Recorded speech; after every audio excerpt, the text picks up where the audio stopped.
बात करते हैं एज लिमिट की। तो अगर आप एक ओपन कैटेगरी कैंडिडेट यानी कि जनरल कैटेगरी कैंडिडेट हैं, देन आपकी जो एज है कम से कम 21 वर्ष यानी कि 21 ईयर्स होनी चाहिए।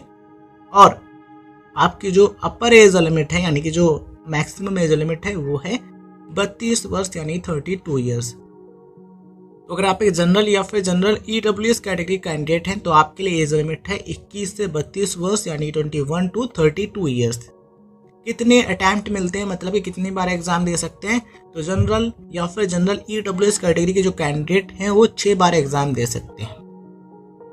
अगर हम बात करें OBC कैटेगरी कैंडिडेट्स के लिए, तो OBC कैटेगरी कैंडिडेट अगर आप हैं देन आपके लिए एज लिमिट है 21 से 35 वर्ष यानी 35 ईयर्स, ये अपर एज लिमिट है।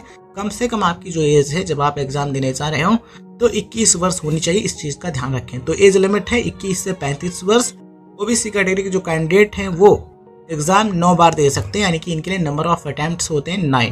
तो अगर आप एक SC या फिर ST कैटेगरी कैंडिडेट हैं देन आपके लिए एज लिमिट है 21 से 37 वर्ष यानी 21 टू 37 ईयर्स।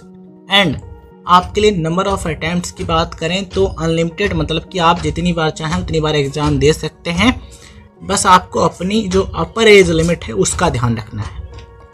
अगर आप एक disabled defence services personal candidate हैं देन आपके लिए एज लिमिट है 21 से 35 वर्ष। एंड अटैम्प्ट लिमिट की बात करें तो 9, मतलब कि आप 9 बार एग्जाम दे सकते हैं। अगर आप एक एक्स सर्विसमैन कैंडिडेट हैं देन आपके लिए एज लिमिट है 21 से 37 वर्ष और नंबर ऑफ अटैम्प्ट्स 9, मतलब कि आप 9 बार एग्जाम दे सकते हैं।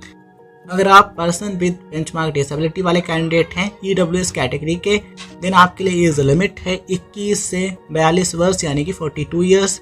एंड अटैम्प्ट लिमिट है 9, मतलब कि आप 9 बार एग्जाम दे सकते हैं।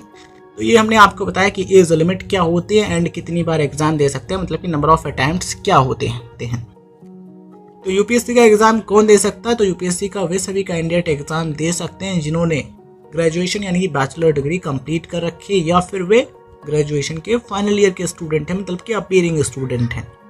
मतलब कि अगर आपने जैसे कि BA या फिर BSc, BTech, BCA, MBBS, BDS या फिर कोई अदर बैचलर डिग्री कंप्लीट कर रखी है या फिर आप उसके फाइनल ईयर में हैं तो आप UPSC का एग्ज़ाम दे सकते हैं। साथियों, स्पेशली यहाँ पर हम बात कर रहे हैं UPSC के द्वारा कराए जाने वाले सिविल सर्विसेज एग्जामिनेशन यानी कि CSI की। UPSC के द्वारा CSI एग्जाम कराया जाता है यानी कि सिविल सर्विसेज एग्जाम, सिविल सेवा परीक्षा।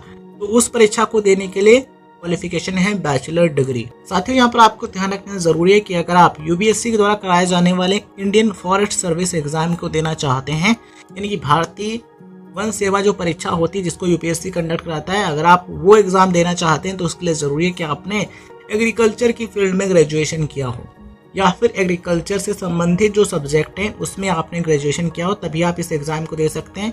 इंडियन फॉरेस्ट सर्विस का जो एग्ज़ाम होता है उसको। वैसे सिविल सर्विसेज जो एग्ज़ाम होता है IAS, IPS, Indian foreign service का एग्ज़ाम यानी कि भारतीय विदेश सेवा जो है या फिर और भी कई सारी सेवाएं, उनके लिए ज़रूरी है कि आपने किसी भी सब्जेक्ट में ग्रेजुएशन किया है तो आप अप्लाई कर सकते हैं। ये चीज़ है।